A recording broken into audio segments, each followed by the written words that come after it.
Ah, il n'y a rien. Si c'est bon, tu peux commencer. Chers amis, bonjour. Alors, je suis très content de vous avoir aujourd'hui par ce moyen très moderne. Mais bon, on aurait aimé être ensemble, mais ça arrivera bientôt. Et donc, nous allons parler du collectif pour la paix au Kosovo. Alors, je me présente, je suis Alexis Troud, je suis historien, géopolitologue et enseignant à l'Université de Versailles. Mais surtout, je vous parle aujourd'hui en tant que président du collectif pour la paix au Kosovo, qui accomplit quand même un travail assez important depuis à peine un an, avec une toute petite équipe qui est très réactive et très efficace. Eh bien, nous avons réussi en à peine 9 mois, rappelez-vous, au mois de juin 2019, à lancer une pétition qui a obtenu plusieurs milliers de signatures, qui demandait à nos hommes politiques de revenir sur la reconnaissance du pseudo-État du Kosovo. Nous avons réussi aussi également à faire quand même 3 conférences qui ont été très bien relayées. Et à chaque conférence, nous avions plus de 200 personnes dans la salle et puis surtout, ça a été très bien relayé. Des conférences où nous avons eu vraiment des débats assez intéressants et puis des personnalités remarquables, hein, comme Jacques Hogar, comme Nicolas Merkovitch, et puis euh, Xavier Moreau et d'autres.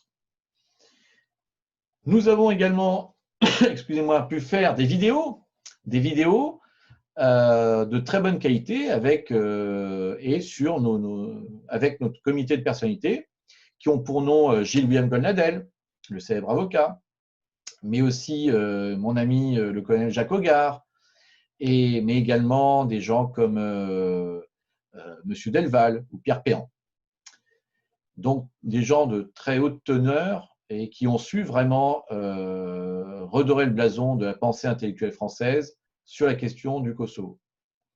Et puis, depuis 2 mois, nous avons quand même commencé des missions parlementaires qui ont pour but, comme la pétition dont je parlais tout à l'heure, qui ont pour but de relater et de faire pression sur les autorités françaises, que ce soit au niveau municipal et régional, mais aussi national et international, puisque nous avons amené déjà des députés de l'Assemblée nationale et du Sénat, et nous apprêtons à amener 4 députés du Parlement européen sur place pour pouvoir ensuite témoigner de l'inanité de cette indépendance confiée à la province méridionale de la Serbie en 2008.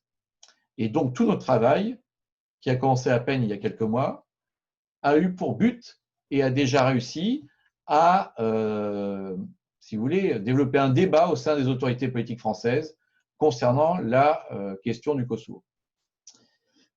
Alors, je vais aujourd'hui commencer cet exercice que j'aimerais beaucoup plus réactif la prochaine fois, mais en tout cas aujourd'hui, je vais répondre à quelques-unes de vos très nombreuses questions que vous nous avez faites ces dernières semaines, et j'en ai choisi 5 qui vont nous permettre vraiment de réfléchir ensemble sur cette question du Kosovo. Alors, la première est celle de Zoran. Zoran qui nous demande, après avoir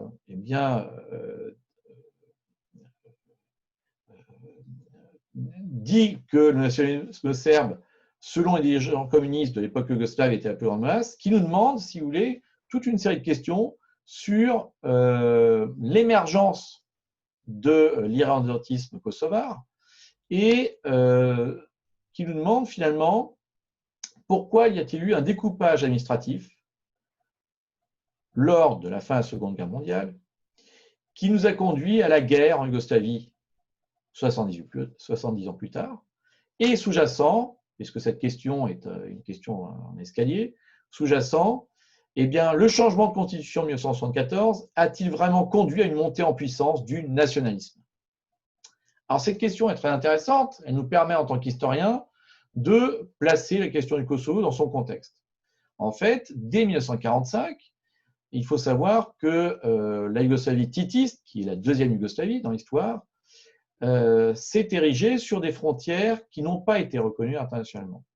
En effet, Tito prend le pouvoir en 1943, au milieu de la guerre, et au sortir de la guerre, il va en 1945 créer des frontières qui sont des frontières purement arbitraires, qui n'ont été reconnues par aucune puissance à l'époque, et encore moins qui ont été le fruit de référendums ou de consultations populaires au sein de Yougoslavie. Or, ces frontières sont importantes, puisque les frontières titistes ont permis d'imposer les frontières externes de la Yougoslavie jusqu'à 1992, l'éclatement de cette Yougoslavie, mais ce qui est intéressant pour nous, d'imposer aussi des frontières internes à la Yougoslavie qui ont permis de créer 6 républiques, Slovénie, Croatie, Bosnie-Herzégovine, Serbie, Macédoine et Monténégro, 6 républiques qui sont aujourd'hui des États indépendants. Et donc, vous l'aurez compris, ces républiques ont des frontières qui datent finalement de 1945 et qui n'avaient jamais été reconnues avant les guerres des années 90. Et donc, ces frontières titistes, évidemment, comme le dit Zoran, eh bien, posent le problème d'un découpage qui serait anti-serbe de Yougoslavie. Alors, pourquoi elle pose un problème de découpage? Parce que lorsque la Yougoslavie, à partir de 1945, est formée, elle est formée de 24 millions d'habitants, mais sur ces 24 millions d'habitants, 12 millions sont serbes. Le problème, c'est que les Serbes, donc la très forte majorité serbe, est éparpillée sur plusieurs territoires, est éparpillée aux confins de la Croatie et de la Bosnie, ce qu'on appelle la Krajina. Ils sont éparpillés aussi au Monténégro, ils sont éparpillés, ils vivent aussi en Macédoine du Nord. Bref, à une époque où on ne pense pas vraiment aux frontières et où il y a un mélange de population très fort, eh bien les Serbes, eux, sont éparpillés et vivent sur tout l'espace yougoslave. Donc les Serbes avaient intérêt, coûte que coûte, jusqu'aux années 90, à maintenir la Yougoslavie. Or, ce maintien de la Yougoslavie rentre en contradiction avec eh bien, la volonté, par exemple, des Croates d'avoir leur propre indépendance. Et cette indépendance croate, elle est très forte dès les années 1960. Et donc, qu'est-ce que va faire Tito? Tito va jouer sur les irrédentismes. Il va d'abord, alors que la question se posait après 1945, il va d'abord créer donc des provinces. En Serbie, il y aura au nord la province de Vojvodine et au sud la province du Kosovo. Au même moment, les Serbes qui vivaient aux confins de la Bosnie et de la Croatie, donc dans les fameuses Krajina, les militaires Grenze en termes historiques, eh bien les Serbes qui vivaient en Krajina, eux-mêmes devaient avoir le même statut, c'est-à-dire obtenir un statut d'autodétermination, c'est-à-dire un statut de province à l'égal des Albanais du Kosovo, des Hongrois de Vojvodine. Or, au dernier moment, sous la pression de gens comme Milovan Djilas, eh bien, alors que le Kosovo et la Vojvodine restent des provinces, eh bien, il n'y a pas de province serbe de Croatie. Deuxième période, c'est les années 60. Les années 60 où Tito va renforcer ce soutien aux irrédentismes de deux façons. D'un côté, il va soutenir les bosniaques en créant une nation pour une religion, ce qui est unique au monde, ce qui existe nulle part ailleurs encore aujourd'hui. Donc la nation musulmane pour les musulmans de Bosnie, ce qui lui permet, si vous voulez, de créer, de donner, si vous voulez, une sorte de satisfecit aux musulmans de Bosnie, de soutenir les musulmans de Bosnie, alors que les Serbes étaient plus de 35% en Bosnie dans les années 60 et encore jusqu'aux années 2000. Mais il va aussi soutenir l'irrédentisme albanais du Kosovo en laissant des manifestations se faire au nom de République du Kosovo. Et tout ça débouche sur 1974, où, dans la constitution de Yougoslavie, il y a Tito largue les amarres, ouvre les écluses, en soutenant encore plus fortement ces irrédentismes. Dans les deux provinces au sein de la Serbie, eh bien, dans ces deux provinces de Vojvodine et du Kosovo-Metochi, les autorités provinciales auront le droit d'avoir un gouvernement, un parlement, mais surtout, à l'égalité des 6 autres républiques, d'avoir le droit à la sécession. Donc, c'était donner vraiment un satisfecit, un soutien très fort aux Albanais du Kosovo, et on est seulement en 1974. Et deuxième chose, il va réprimer le mouvement libéral serbe à Belgrade de 1972. Donc, cher Zoran, vous voyez, cette question nous a permis d'aborder les origines finalement de la montée du nationalisme albanais qui a été en quelque sorte favorisé par Tito. Alors la deuxième question est celle de Pierre. Pierre qui pose la question suivante. La Serbie aurait-elle dû et pu soutenir davantage des populations serbes en Croatie, en Bosnie-Herzégovine et au Kosovo-Metochi?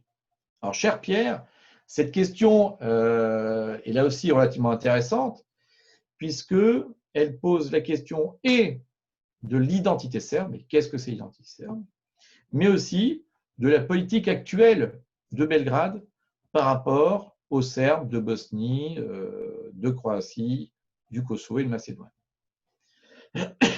Alors, l'identité serbe, c'est une question qui a été énormément traitée par des historiens comme Vladimir Dedijer, comme Dobrica Ćosić en Serbie, qui a été un peu moins traitée chez nous en Occident. Moi, j'ai eu la chance d'y consacrer un chapitre entier dans mon livre sur la géopolitique de la Serbie, chez Ellipse, où Pierre, je convie à jeter un coup d'œil. Mais si vous voulez, en deux mots, l'identité de la Serbie, l'identité serbe, je me souviens encore lorsque j'ai écrit ce livre, mon éditeur, Améric Choprad, un très grand géopoliticien, me disait « Mais pourquoi au lieu de mettre géopolitique de la Serbie, tu ne parles pas de géopolitique du peuple serbe ?» Et il avait raison, parce que si vous voulez, et contrairement à toutes les idées reçues et puis colportées par les médias qu'on dit maintenant mainstream, dès les années 90, eh bien, les Serbes ne pouvaient pas avoir de grande Serbie, comme il était dit dans les grands médias, mais au contraire, étaient tiraillés par des identités très différentes. Alors pourquoi des identités très différentes? Parce que déjà, il y a césure entre Serbes de l'Empire austro-hongrois et Serbes de l'Empire ottoman. Vous savez tous que les Serbes de l'Empire austro-hongrois, qu'on retrouve aujourd'hui en Bosnie et en Croatie, ces Serbes de l'Empire austro-hongrois ont vécu sous cet empire pendant 5 siècles et ont acquis, en maintenant une culture serbe autour de la langue serbe et de la religion orthodoxe, mais ont acquis, si vous voulez, des habitudes au travail, par exemple, une organisation sociale qui était un peu différente des Serbes de Serbie. Et encore aujourd'hui, si vous voulez, quand vous allez à Banja Luka, capitale de la République serbe de Bosnie, qui est un État à part entière, eh bien, nous voyons une organisation et une relation au travail, un rapport au travail qui est très différent des Serbes de Serbie. De l'autre côté, dans l'Empire ottoman, eh bien, les Serbes ont développé une culture beaucoup plus indolente et beaucoup plus passive. C'est dès les années 1900, Pašić qui le dit, et donc qui explique une certaine passivité encore aujourd'hui face à certains événements et face au trajet de l'histoire. Alors, je n'ai pas le temps ici de développer, mais si vous voulez, il y a vraiment, vous comprenez, une entité qui est très écartée à cause de cette dichotomie entre Autriche-Hongrie et Empire ottoman. Cette identité est aussi très différente parce que, en fait, comme le dit le symbole des Serbes, seule l'unité sauve la Serbie, eh bien, je vais éteindre ça. Cette unité, en fait, elle n'est pas double, elle est quadruple. Parce que, et c'est le drame des Serbes encore aujourd'hui, il y a 4 identités. Les Serbes de Croatie, les Serbes de Bosnie, les Serbes de Serbie et les Serbes du Kosovo. Les Serbes de Bosnie, pour aller très rapidement, pardon, les Serbes de Croatie, pour aller très rapidement, sont ceux qui ont le plus perdu durant les guerres des années 90. Plus de 200 églises serbes ont été détruites. Et puis, depuis août 95, eh bien, et l'opération Tempête, plus de 230 000 Serbes qui ont été littéralement balayés de la Croatie. Malgré ça, les Serbes de Croatie sont très bien représentés au sein du Parlement de Zagreb, et il se dit que le nouveau président est, comme beaucoup d'ailleurs de Croates, est d'origine serbe. Les Serbes de Bosnie, depuis les accords de Dayton de 1995, ont leur propre État, qui est la République serbe de Bosnie-Herzégovine. Alors c'est très difficile à mes amis français et en Occident, à chaque fois d'expliquer ce qui serait peut-être plus facile à expliquer à des gens qui sont dans l'habitude d'une fédération, mais en tout cas, la République serbe de Bosnie est une entité à part entière, avec un gouvernement et un parlement autonome, des pouvoirs régaliens à la fois sur l'éducation, l'économie et même la police. Et il n'y a qu'à voir finalement le patriotisme qui émane de chaque fête nationale de République serbe de Bosnie, qui est chaque année le 9 janvier, avec une parade militaire fortement appréciée par la population, une population qui tient à cet État.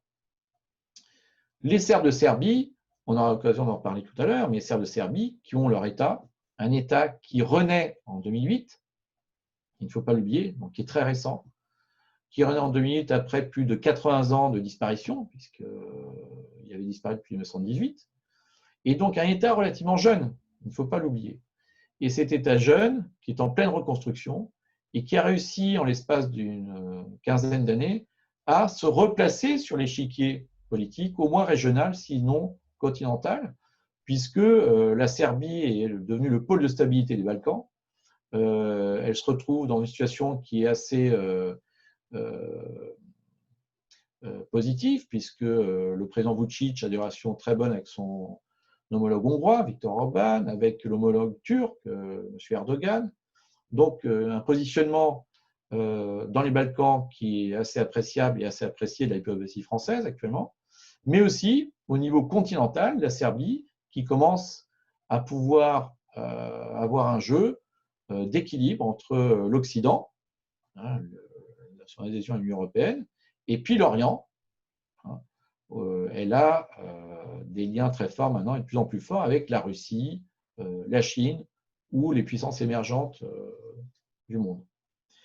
Donc, la Serbie qui a un rôle à jouer. Et enfin, les Serbes du Kosovo, qui sont, contrairement à ce qu'on dit, encore une minorité importante, puisque sur une population d'un peu plus de 2 millions d'habitants, ils sont au moins 130 000, ce qui n'est pas rien. Ils vivent sur tout le territoire de Kosovo-Metochi, que ce soit au Kosovo à l'est ou en Metochi à l'ouest. Parfois dans les zones très concentrées, comme au nord, mais aussi dans des enclaves, comme au sud.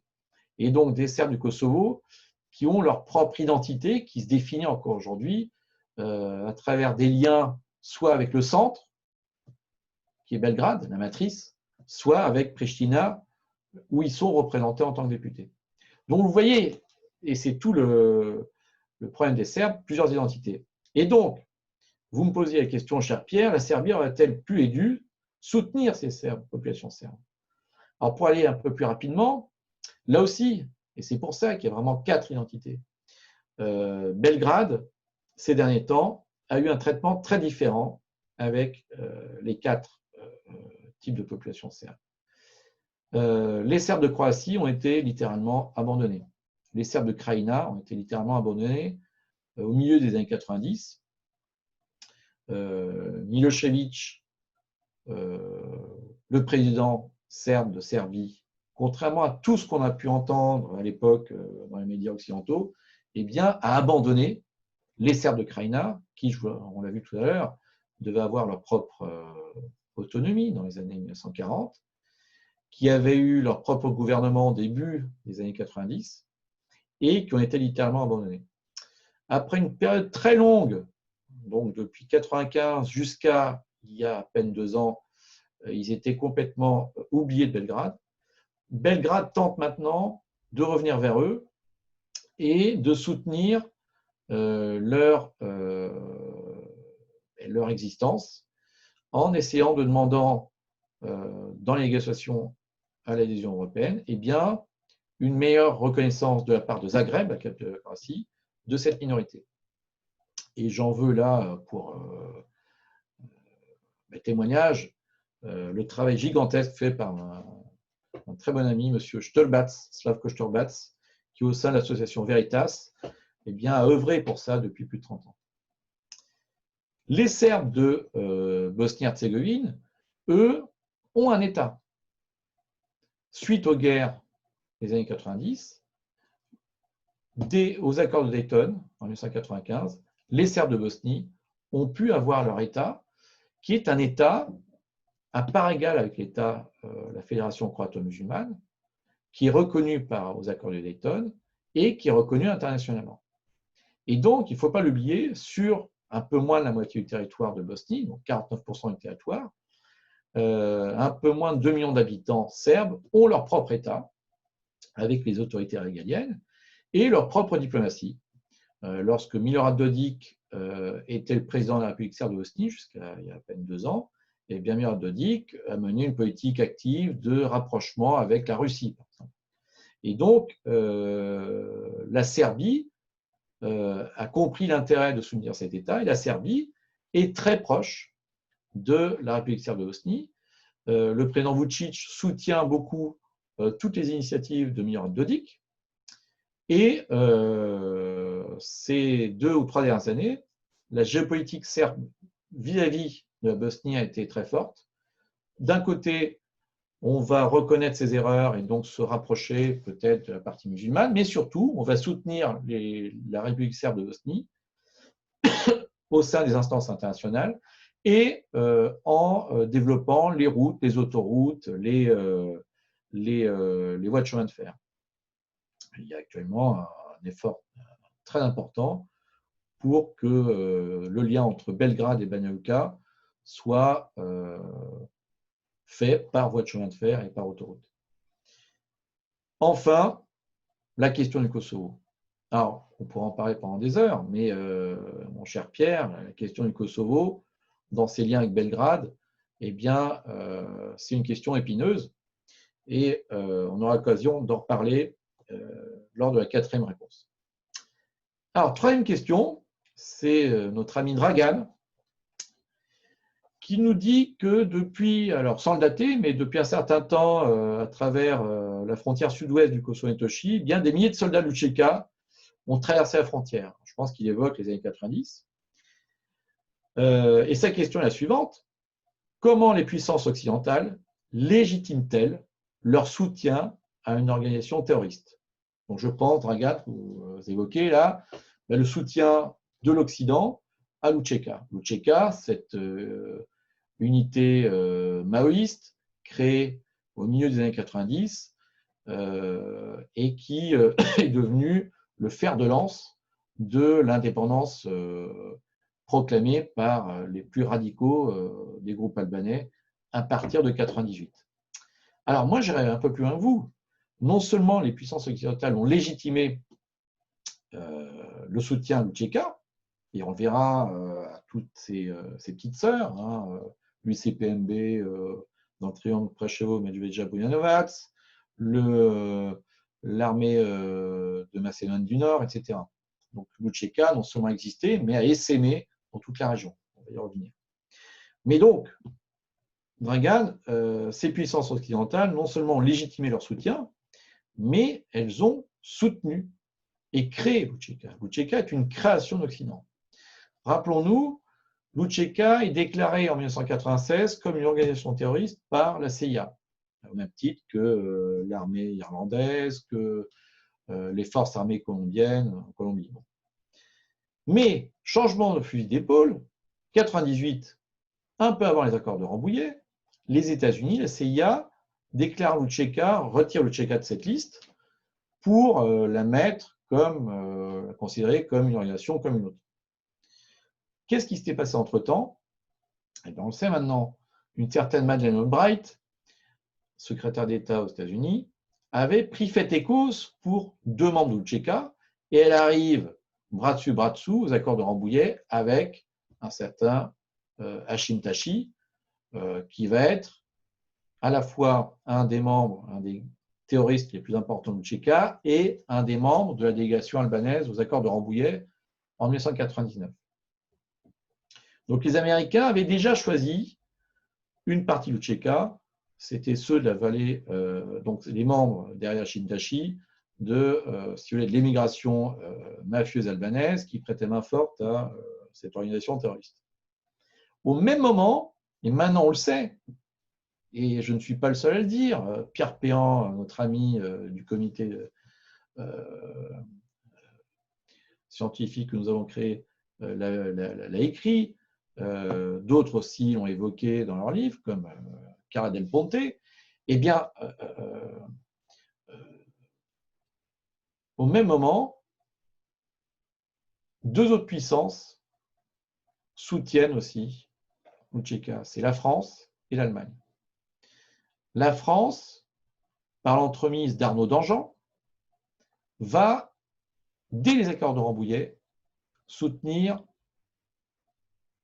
le clan de la vallée de la Dranitsa, qui avait été, en 88, durant la guerre en 88, un des clans les plus terribles dans la barbarie à l'égard des populations civiles non albanaises, donc serbes, roms, turcs et autres. Et donc, à travers le personnage de Haradinaj, eh bien, les services français vont soutenir Mujica. Parce que pour eux, eh bien, il faut absolument finir avec Milošević. Et quoi de mieux que de soutenir Mujica?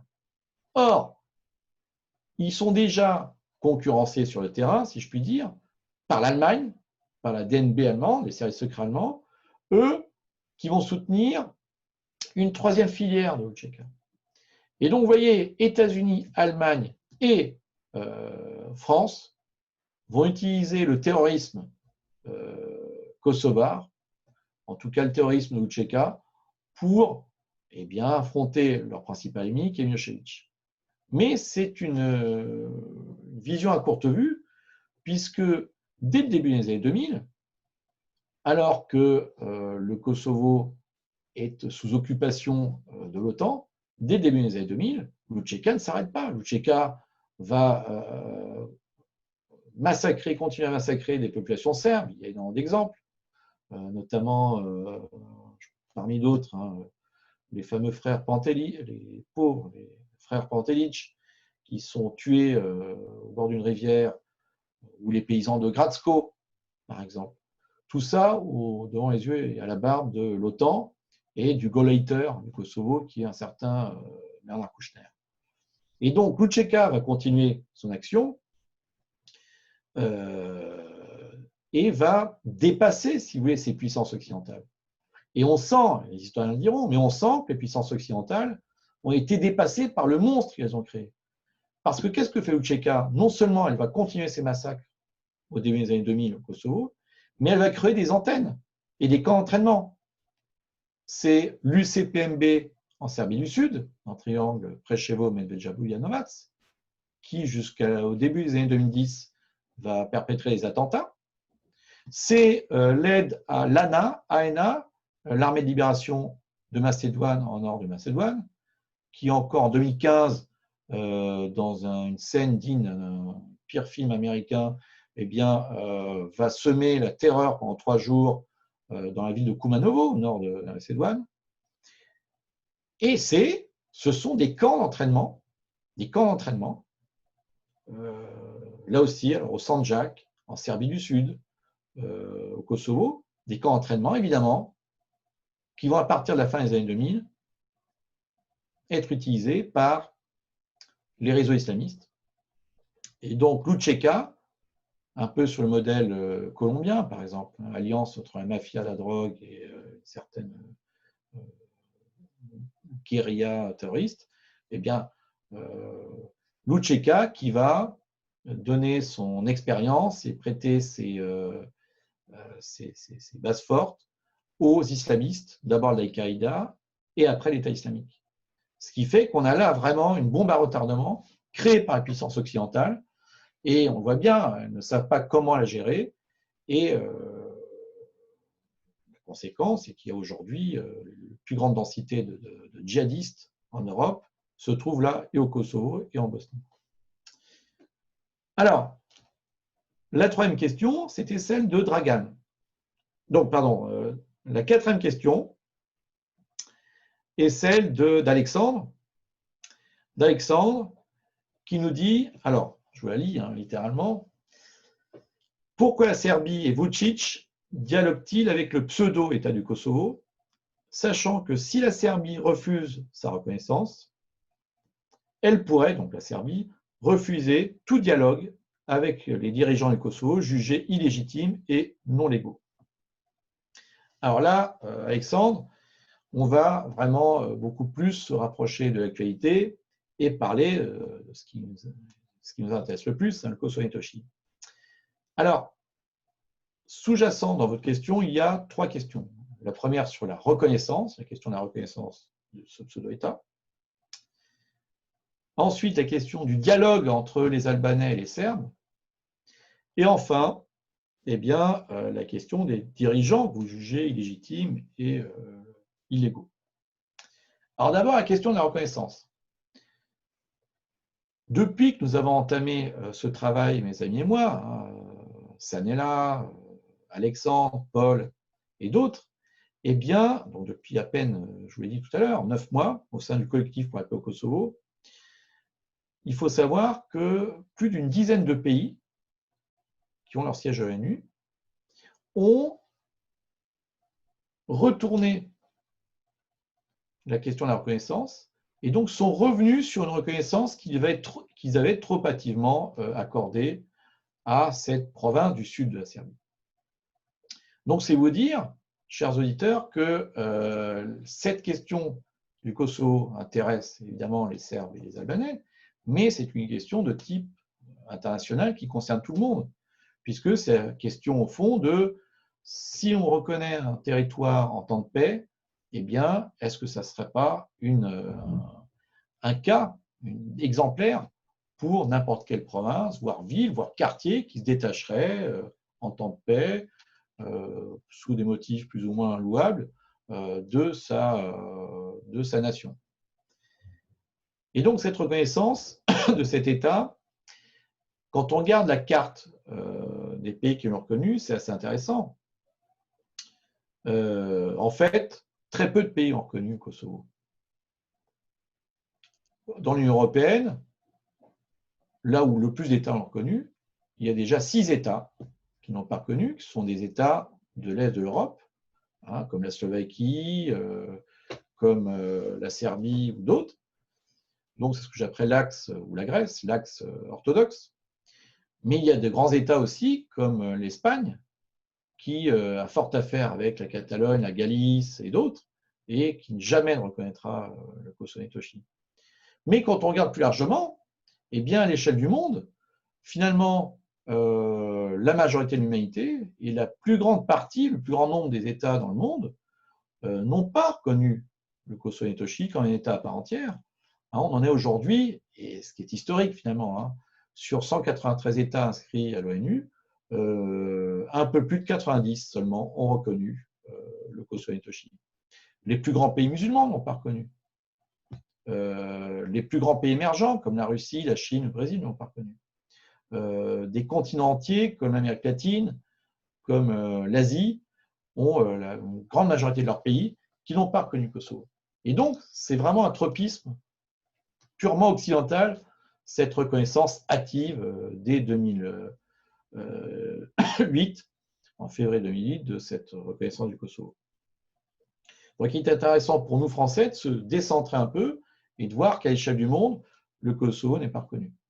Et donc, j'ai fort espoir que l'action que nous avons menée, et au regard de ce que je viens de vous dire, et croyez-moi, ces arguments-là, on les répète à chaque député, à chaque sénateur, à chaque maire que nous allons voir, et bien que ce n'est pas du tout perdu d'avance, comme me le disait une intervenante lorsque je passais sur France 24, d'ailleurs qui venait de Belgrade, qui pensait que c'était fini. Cette question-là n'est pas finie, au contraire, elle ne fait que commencer.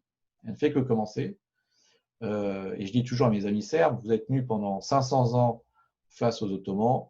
Bon, si ça prend peut-être pas autant de temps, mais si ça prend 1 ou 2 générations, ça vaut la peine de le faire. Et donc, croyez-moi, c'est un combat qui est très légitime, puisque faire que la France, comme l'Italie ou d'autres pays, ne reconnaissent pas le Kosovo, c'est un enjeu majeur. Là encore, le confinement nous a empêchés. Il y avait un énorme un énorme événement qui était prévu à Milan à la fin du mois de mars, où tous les comités, comme le nôtre, de beaucoup de pays européens, puisque nous ne sommes pas les seuls, un fort comité collectif pour la paix au Kosovo en Italie, il y en a un autre en Tchéquie, un autre en Slovaquie. En tout cas, tous ces comités devaient se réunir. Et donc, dans tous les pays européens, nous faisons pression pour que nos gouvernements, à chaque fois, eh bien, reviennent sur la reconnaissance de ce qui est considéré comme un pseudo-État. Alors, je vous parlais de reconnaissance. Ensuite, le dialogue. Pourquoi est-ce que, se posait la question Alexandre, Belgrade devrait eh bien, refuser ou accepter un dialogue avec Pristina? Le dialogue avec Pristina, entre Belgrade et Pristina, les Serbes ont tout fait pour le mener à son terme. Hein.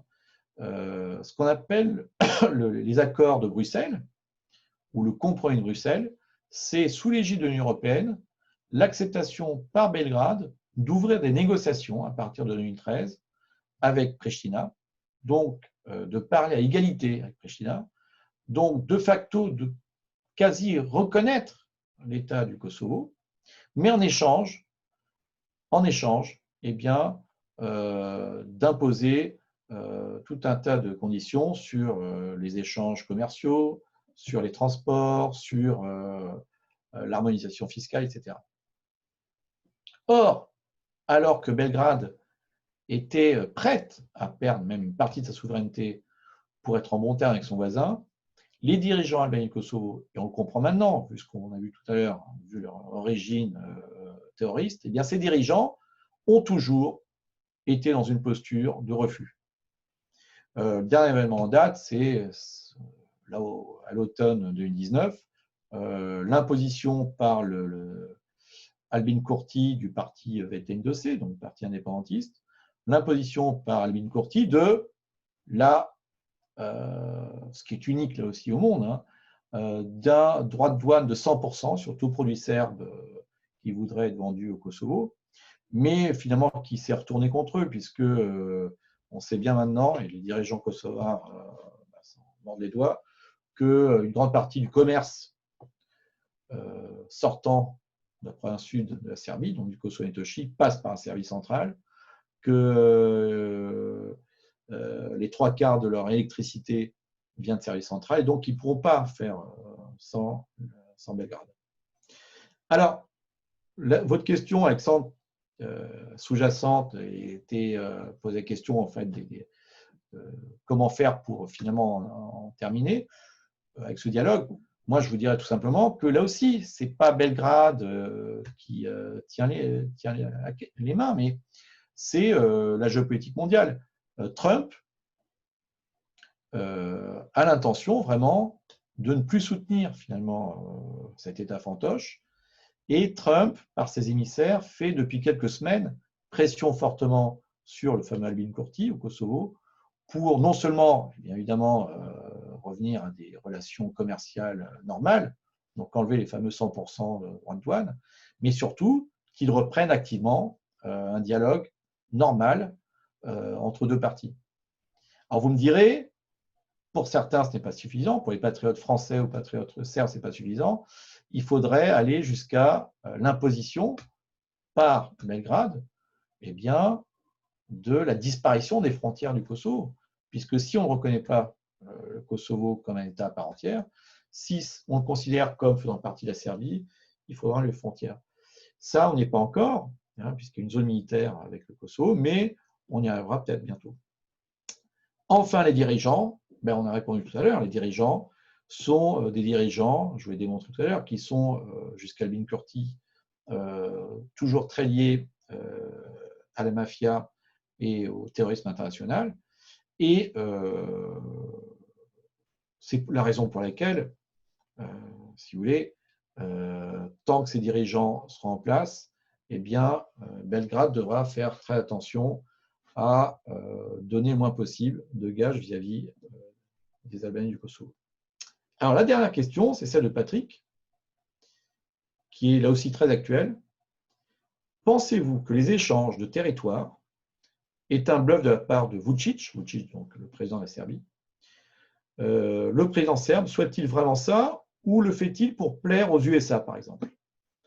Alors, en fait, cette dernière question, et surtout sur est-ce que Vučić veut plaire aux USA, va nous permettre de terminer aujourd'hui notre discussion sur quel est le positionnement de la Serbie par rapport aux autres pays et quelles sont ses relations avec les États-Unis, mais aussi avec l'Union européenne, la Chine, la Russie. Alors, rappelons-nous, Alexandre Vučić, qui avait été élu en 2014 président de la République, Vučić fait partie de ce courant, normalement national, certains diront nationaliste, mais très vite, Vučić a une ligne très pro-européenne. Et donc, durant les premières années de sa mandature, Alexandre Vučić fait tout pour entrer en Union européenne. Il va mener des négociations très importantes avec l'Union européenne. On en est aujourd'hui, en 2020, à l'article 24 sur 34, ce qui n'est pas peu. Mais, si vous voulez, il voit bien qu'à chaque fois que les négociations avancent, les dirigeants de l'Union européenne, et notamment Emmanuel Macron, eh bien, imposent de nouvelles barrières et surtout de nouvelles échéances. C'est Juncker qui a dit à la fin du mois de décembre 2019 qu'on ne pouvait pas envisager l'intégration de la Serbie dans l'Union européenne avant 2028. Donc, il rejette carrément au calendrier grec cette intégration. Et donc, Vučić voit bien que l'Union européenne s'échappe de lui. J'en veux pour preuve, par exemple, la semaine dernière, lorsque le président Vučić a vu, mais il a vraiment le véritable baffe que lui a donné l'Union européenne en refusant de lui envoyer le moindre médicament ou masque ou, dans la crise du coronavirus. Et Vučić, à ce moment-là, a parlé d'un ballet d'opérette en parlant de l'Union européenne et s'est tourné dans la demande d'aide médicale vers la Chine. Or, la Chine, c'est vraiment l'acteur primordial, beaucoup plus que les États-Unis. Parce que la Chine, c'est ce pays qui est de plus en plus présent en Serbie. Lorsque je disais ça dans le cadre d'un colloque à l'UHESS, encore en 2012, ça paraît la préhistoire, mais que la Chine était le futur allié et ami de la Serbie, alors un économiste avait sorti tout un tas de chiffres montrant que la Serbie avait des liens économiques très forts, certes, sauf que la Chine, elle, a compris que dans le monde actuel, plus que l'économie, ce qui importe, c'est d'abord l'énergie. Alors la Chine a énormément investi dans les mines et dans le secteur industriel serbe. Ce sont les transports. Alors c'est la Chine qui a reconstruit les ponts détruits par les Occidentaux en 1999 à Belgrade, qui est en train de faire des lignes de chemin de fer vers la Bosnie et vers le Monténégro. Et troisième point, c'est la Chine, on l'a vu dans la crise du coronavirus, c'est la Chine qui a compris qu'il faut passer aussi par une aide médicale, sanitaire, et donc pas seulement une question d'argent. Et donc la Chine qui a fait des dons très importants lors de cette crise sanitaire. Et derrière la Chine, eh bien la Russie. La Russie aussi qui est de plus en plus proche de la Serbie à travers une politique militaire et une politique industrielle. Donc, cher Patrick, vous voyez, en fait, Vučić suit encore ce qu'il appelle la politique de neutralité, officiellement, mais à mon avis, et l'histoire s'accélère actuellement, à mon avis, il va se tourner de plus en plus vers ses alliés orientaux, la Russie, la Chine, la Turquie, dont on parlait tout à l'heure. Et donc, le rôle des États-Unis, qui eux ont fort à faire avec leurs affaires internes, et où Trump a décidé depuis longtemps finalement d'abandonner finalement l'Europe de l'Est, eh bien, je pense que d'ici quelques temps, les États-Unis vont vraiment se désengager de leur position dans les Balkans. Voilà. Alors, j'espère que je n'ai pas été trop long. J'espère aussi que j'ai pu répondre assez précisément à vos questions. J'ai été très content de commencer par cette vidéo, puisque, je vous le dis maintenant, le but, c'est vraiment, vous avez beaucoup de questions, mais pas à mon encontre, des questions que vous avez posées, et il faut aussi le site, qui est très bien entretenu par Sanela et Alexandre, et bien vous suiviez ce qui est sur notre site dans les jours suivants, et nous allons, un peu comme à l'école, hein, pourquoi pas, eh bien, agrémenter notre confinement par des séquences toutes les 2 semaines. Et chaque 2 semaines, vous aurez 2 semaines pour poser des questions, et suite auxquelles, eh bien, chaque 2 semaines, vous aurez des réponses données par un de nos spécialistes, qui seront Gilles-William Goldnadel, Alexandre Delval, Jacques Hoggard et bien d'autres. Donc, écoutez, j'espère que je vous ai un peu éclairé, que je vous ai donné quelques idées sur la question du Kosovo et puis plus largement sur les Balkans. Et j'espère vous voir à notre prochaine conférence et surtout lors de nos prochains événements. Voilà, au revoir et à bientôt.